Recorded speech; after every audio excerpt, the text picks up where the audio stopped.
Hi, today I'd like to talk to you about presenting a professional image to prospective employers. Now, according to the Bureau of Labor Statistics, the average worker today will hold 10 jobs before the age of 40. 10 jobs before the age of 40. According to the Electronic Recruiting Exchange, an estimated 1,000 people will see a job posting online. 200 of those people will start an application. 100 will complete it. 75 of those 100 applications will be weeded out by an ATS or a pre-screening recruiter. That means that only 25 resumes are going to land on the desk of the hiring manager, who will then weed it out to 4 to 6 to call in for an actual in-person interview. Now, in the month of July 2017, there were an estimated 6.2 million job openings in the United States. Now, at an average of 100 applications each, we can conclude that that would mean that 620 million applications were submitted online. 4 billion applications were submitted during each week, and 16 billion applications were submitted throughout the month. But according to Forbes.com, only 2% of applications result in an in-person interview. Now, further research tells us that first impressions are created within the first 30 seconds of contact.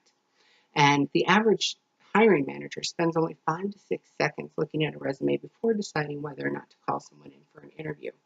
That wouldn't give them much time to look past your name, your email address, and your phone number.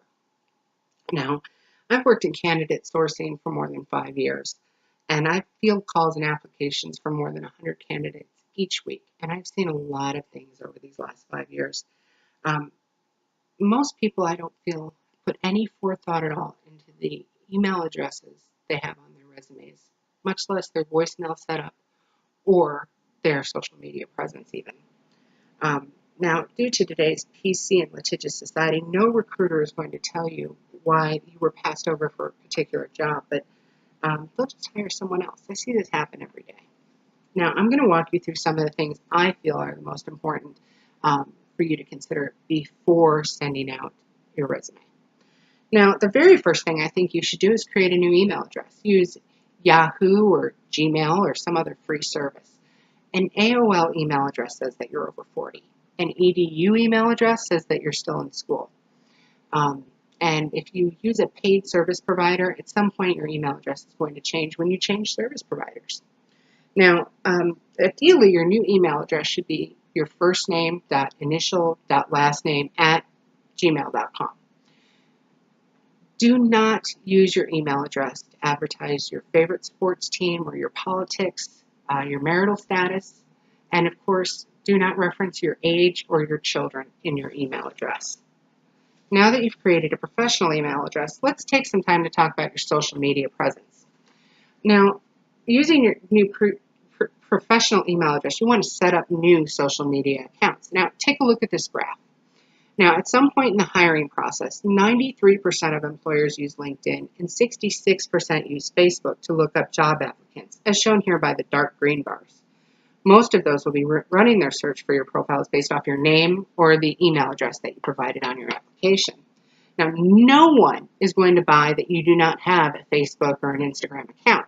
So let's make it easy for them. Have a profile there for them to look at, but don't make it public necessarily. Now, as far as your profile pictures, no selfies. Use a portrait. Think school portraits. Do not use, and this should go without saying, but it doesn't, do not use any old images on your new email, on your new social media accounts. You don't want anything linking the old and the new. Otherwise, what's the point, right? Okay, so now remember also, after you've done this, to go back and delete or edit your previous social media accounts. Make sure to change your searchable name, your phone number, your city, especially if you come from a small town. And again, no selfies that are viewable to the public. Now, after you've done these things, run a Google search on yourself. Look at your name, your email address, and your phone number to check to see if there's anything inappropriate.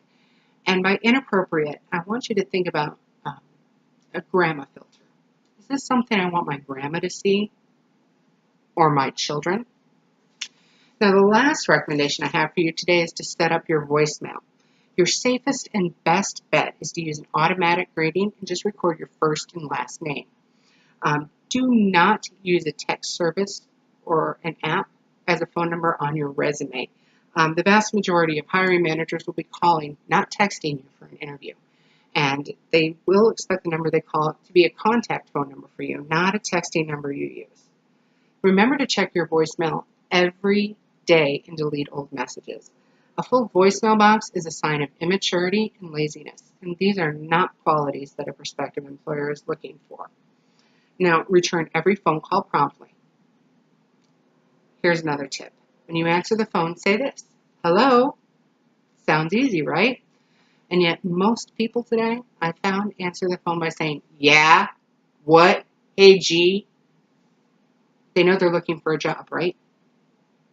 Doesn't make any sense to me either. Now, following the tips that I've given you here won't necessarily guarantee you a job, but they will give you a good start in presenting a professional and positive image to a prospective employer. Times have changed. Thinking that your first impression is left when you meet someone in person is naive and could cost you that perfect first job. Thank you.